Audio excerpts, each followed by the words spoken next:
aw bɛɛ lajɛlen ye aw minnu sɔgɔlen nɔ na sanga ni waati Mali kɔnɔ ani Mali kɔ kan an b'aw fo dante foli min na aw bisimila Vision Plus jabarani kan kunnafoni kɛnɛ sigila aw ye tugun walasa ka aw ladɔnniya coronavirus banakisɛ kan an ka Mali kɔnɔ yan aw bisimila ko kura sɔgɔmada in na ka bɛn avril kalo tile 20 ma san 2020 kɛnɛya tigilamɔgɔ y'a jira k'a fɔ ko coronavirus banakisɛ k'a yera maa 22 la an ka Mali kɔnɔ yan Kayi région na Yɛlɛmanikaw fɛ yen nɔ maa 1 confirmé la yen Kalabankorokaw fɛ yen nɔ maa 1 confirmé la yen Bamakɔ commune 1 kɔnɔna na maa 2 confirmé la yen Bamakɔ commune 2 kɔnɔ maa 1 confirmé la yen nɔ Bamakɔ commune 3 kɔnɔ maa 2 confirmé la yen Bamakɔ commune 4 kɔnɔ maa 5 confirmé la yen Bamakɔ commune 5 kɔnɔna na maa 7 confirmé la yen Bamakɔ commune 6 kɔnɔ maa 3 confirmé la yen kɛnɛya tigilamɔgɔ y'a jira k'a fɔ ko maa 14 k'olu de kɛnɛyala sɔgɔmada in na ala ye kɛnɛya segin olu ma an bɛ don min na komi bi k'a daminɛ coronavirus don Mali kɔnɔ ka n'a bila bi la kɛnɛya tigilamɔgɔ y'a jira k'a fɔ ko coronavirus banakisɛ k'a yera maa min na k'o bɛ taa maa 246 la o maa 246 la sa maa 56 ala ye kɛnɛya segin olu ma maa 14 olu de fatura bana in sababuya la an bɛ ala deli ala ka hinɛ banbagatɔw bɛɛ lajɛlen na ayiwa an filɛbagaw ni ne kun ye bi kunnafoni ye coronavirus banakisɛ kan an ka Mali kɔnɔ yan nɔ ala ka faamuyali ko ɲuman di an n'aw bɛɛ lajɛlen ma an bɛ jɛ ka dugawu kɛ yarabi ala ka bana in nagasi ka bɔ diɲɛ jamana bɛɛ lajɛlen kɔnɔ bana in bɛ minnu na an bɛ ala deli ala ka kɛnɛya segin u ma a ma aw minnu sɔrɔ an bɛ ala deli halisa ala ka an n'aw bɛɛ lajɛlen kisi bana in tɔɔrɔ ma toujours an bɛ se ka mun fara dugawu kan o ye hakililajigi ani ladilikan de ye bi hakililajigi ni bi ladilikan o bɛna tali kɛ gel de kan gel hydroalcoolique a bɛ fɔla an ye sanga ani waati k'an ka mun an tɛgɛ la walasa an bɛ se ka kisi bana in tɔɔrɔ ma cogoya min na an caman bɛ gel in mun na an t'a dɔn a k'an ka mun wagati minnu na an t'a dɔn a mun jugu fɛnɛ o bɛ kɔlɔlɔ min lase an ma donc halisa an fa a n'an balimakɛ n'ale tɔgɔ Amara Ismail Jalo a sigiyɔrɔ bɛnnen bɛ Faransi ma an n'ale bɛ ɲɔgɔn bolo a bɛna walawalali k'an ye gel kan gel ye mun de ye gel kan ka mun cogoya jumɛn na gel kan ka mun wagati ni wagati jumɛn de la gel mun jugu a bɛ kɔlɔlɔ jumɛn lase hadamaden ma an ka jɛ ka monsieur Amara Ismail Jalo ka walawalali kan lamɛn Vision Plus lajɛli jama bɛɛ lajɛlen an ka foli b'aw ye denmisɛn ani maakɔrɔba ne tɔgɔ Amara Ismail Jalo ne ye conseiller en nutrition diététique et comportement alimentaire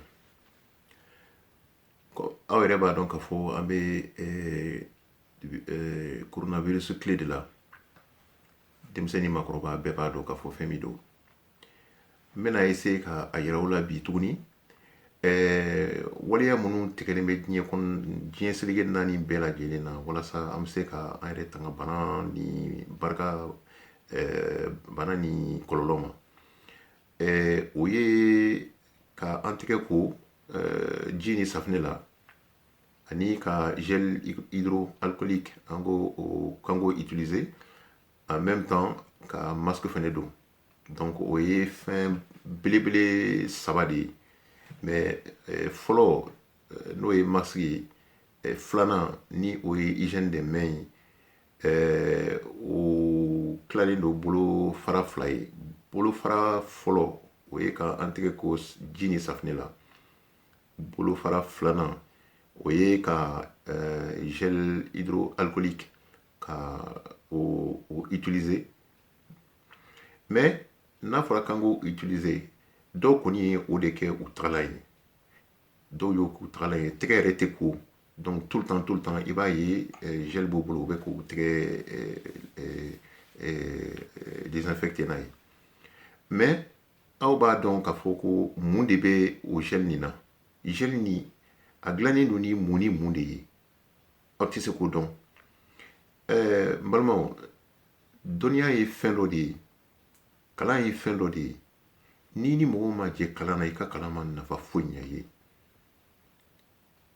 barisa diɲɛ yɛrɛ ye nin de ye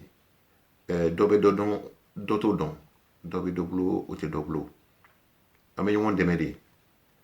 anw bɛ ka ni dɛmɛ min lase aw ma mɔgɔ ma a fɔ k'an ka kɛ o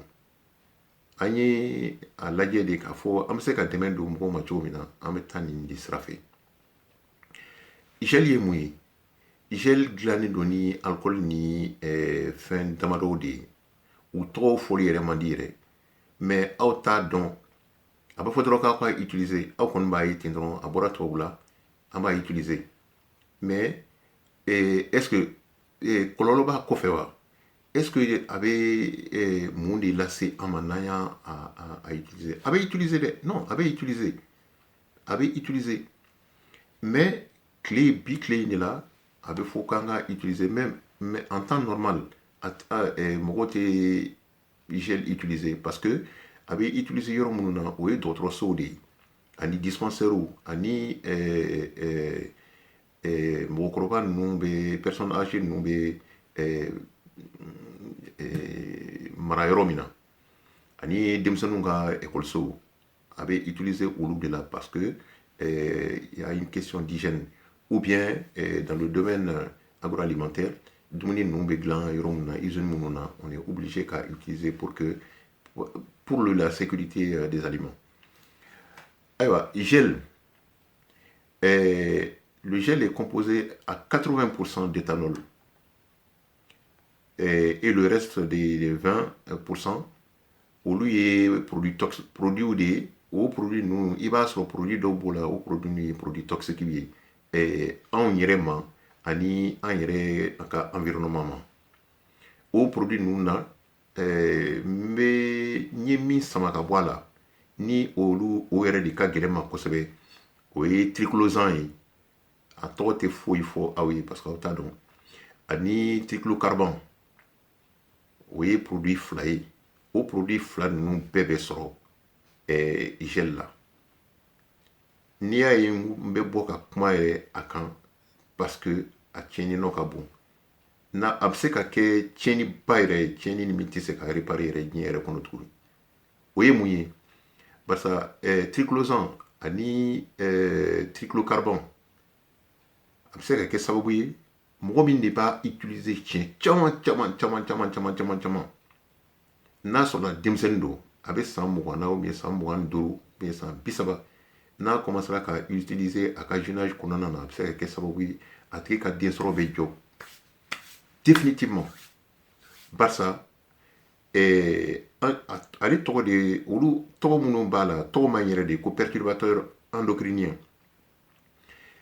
a bɛ se ka mɔgɔ ka densɔrɔ lajɔ cɛ ni muso a bɛ se ka aw ka densɔrɔ lajɔ a bɛ se ka kɛ sababu fana ye ka cancer lase mɔgɔw ma nin bɛɛ de fɔra scientifiquew fɛ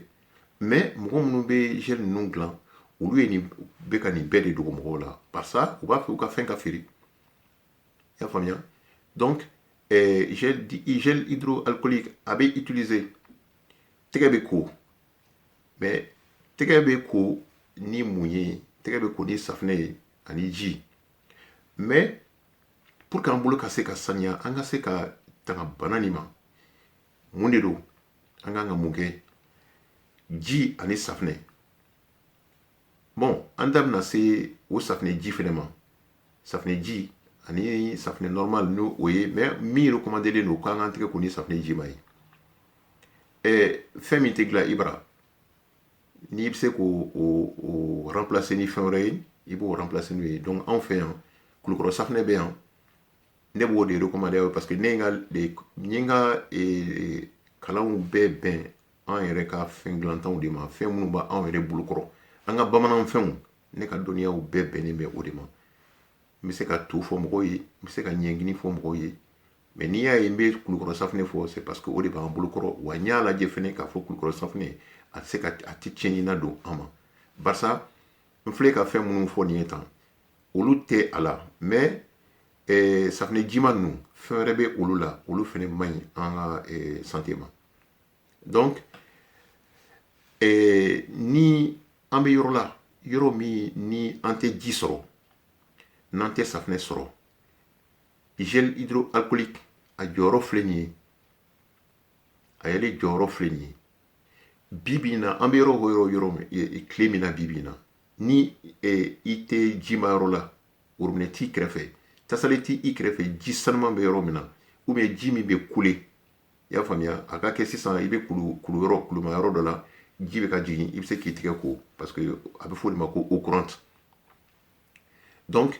ni i bɛ o yɔrɔ la i bɛ safunɛ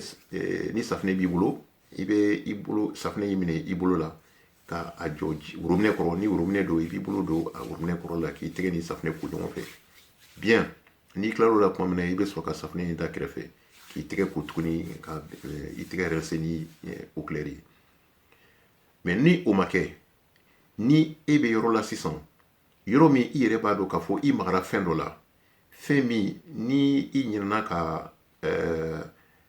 na a fɛn a ka kɛ microbe dɔ ye ni i ye microbe ta yɔrɔ dɔ la i ɲinɛna ka na dumunifɛn dɔ ta k'i b'a dun forcément i bɛ i bolo magara fɛn min na i b'a ale microbe ni dumunifɛn don ɲɔgɔn fɛ donc o la n'a sɔrɔla sérum hydroalcoolique ni nin b'i bolo i bɛ se ka nin utiliser o siɲɛ kelen na mais je dis bien à chaque fois n'i y'a dɔn k'a fɔ i bɛ jimayɔrɔ la de préférence i tɛgɛ ko ji ni safunɛ ye et puis a ka kɛ eau courante ye pendant 1 minute et 30 secondes pendant de 30 secondes à 1 minute n'a sɔrɔla nin b'i bolo i ye nin bɔ i poche de kɔnɔ donc e ye nin bɔ i poche kɔnɔ i bolo dontɔ i y'a dɔn k'a fɔ ko i bolo magara fɛn dɔ la e yɛrɛ sigalen bɛ de k'a fɔ ko microbe b'i bolo la donc n'i ye nin bɔ i bɛ nin dɔɔni k'i bolo la n'i ye nin dɔɔni k'i bolo la tan i b'i tɛgɛ nettoyer fɔlɔ n'i ye tɛgɛ nettoyer pendant 30 minutes fo a ka ja n'a jara complètement tuma min na i y'a faamuya i bɛ sɔrɔ ka dɔwɛrɛ ta tuguni n'i ye dɔwɛrɛ k'i bolo la tuguni comme i bolo saniyalen don déjà i bɛ sɔrɔ ka a kɛ tan tuguni i ka flacon min b'i bolo i b'i ka flacon fan bɛɛ de désinfecter ni a ye donc sisan i lafiyara i bolo nɔgɔlen tɛ i y'i bolo nɔgɔlen kɛ k'i ka flacon min fɛnɛ ta k'i bolo pour que k'i bolo désinfecter o fɛnɛ saniyara donc n tun b'a fɛ ka nin de yira o la k'a fɔ an bɛ gel utiliser mais attention gel tɛ utiliser n'importe comment n'importe où et de préférence an k'an tɛgɛ ko ni ji ani safunɛ ye de préférence o de ka fisa an bɛɛ lajɛlen ma sinon triclosan filɛ nin ye triclocarban filɛ nin ye ni produit fila ni o de kelen bɛ ka ani alcool produit saba pardon ni o de donnen bɛ gel composition na nin bɛ se ka kɛ sababu ye alcool ale bɛ mɔgɔ tɛgɛ ja n'a y'i tɛgɛ ja a bɛ kɛ komi n'a sɔrɔla n'i b'a utiliser tout le temps a bɛ kɛ sababu ye ka i tɛgɛ ja komi n'a sɔrɔla kaba jɛman b'i la yarɔ o ye c'est pas beau à voir ensuite n'an ye alcool bɔ yen an bɛ se triclosan ma an y'a o fɔ cogo min na pour conclure o triclosan ni triclocarban o bɛ se ka kɛ sababu ye de ka cɛ ani muso n'u b'a utiliser à n'importe quel moment o bɛ se ka kɛ sababu ye ka u ka den sɔrɔ ka a dansira la n tun b'a fɛ k'o de fɔ aw ye n balimaw aw k'a dɔn k'a fɔ aw bɛ ka fɛn utiliser mais aw t'a dɔn fɛn min b'a kɔnɔna na fɛn wɛrɛw b'a kɔnɔna na dɛ mais ne ye nin fila de ta k'o yira aw la ka aw ka attention attirer par rapport à ces produits là a bɔra yɔrɔ de la ka na a bɔra yɔrɔ minnu na ka na olu sɔnn'a ma o mais olu b'a dɔn k'a fɔ k'a bɛ tiɲɛni kɛ bɛɛ de sɔnn'a ma mais minnu b'a dilan olu t'o fɔ wa gouvernement min fɛnɛ ye ou bien mɔgɔ minnu fɛnɛ ye autorisation d'u ma k'u k'a bila sur le marché olu fɛnɛ sɔnn'a ma ayiwa aw kɔni ladira a y'aw tɛgɛ ko ni safunɛ ani ji ye à l'eau courante et aw ka gel hydroalcoolique aw ka usage aw ka a nɛmɛ aw kana kɛ don bɛɛ ye a kana k'aw kun tous les jours alors qu'aw bɛ se k'aw tɛgɛ ko ji ni safunɛ la aw ye gel hydroalcoolique a ye o bila kɛrɛfɛ hakɛto bɛ nin kan n tun b'a fɛ ka min fɔ aw ye gel kan o de ye nin ye ni ala ye dɔ wɛrɛ yira an na an bɛna kuma savon liquide kan fɛn min bɛ o kɔnɔna na an b'o a lajɛ k'o fɛnɛ yira aw la akan be chevre. Ok, merci beaucoup monsieur Amara Ismaël Diallo et bien des choses à vous. Alors, en flébara ou ni ne kuye monsieur Amara Ismaël Diallo ka la delikan ye mu metali ke gel ka me gel mu anteka la sang ani wati. Ala ka famel ko nyumandi ana obela jelema. Mali kono ya kenya tkala mo ko kuba ni jamana den kelen kelen befe. Ko bela jelen ki hakli sigi ni ngaklaka ikadimba ya hakli sigi. Anga continue ka wale ya kelen kelen no matarafa no e ka anteka ko safne na sang ani wati. Ka jelu ka mbulo la ka boli baw dabla ni mun ka bolte jawe olu ka to sokono ni mun era fene be bo anga protéger sanga ani wati anga kashinu do annu na sanga ni wati na sigina anga demaya la anga mbulo désinfecter yana anga maka demaya kono minona ani demaya do aywa an fleba ko ala ka famel ko mandi ano bela jelima akambe jin wati were.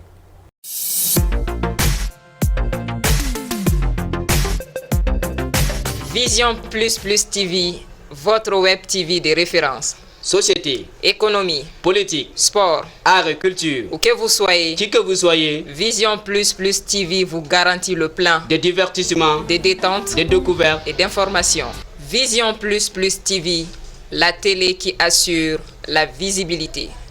Restez connectés.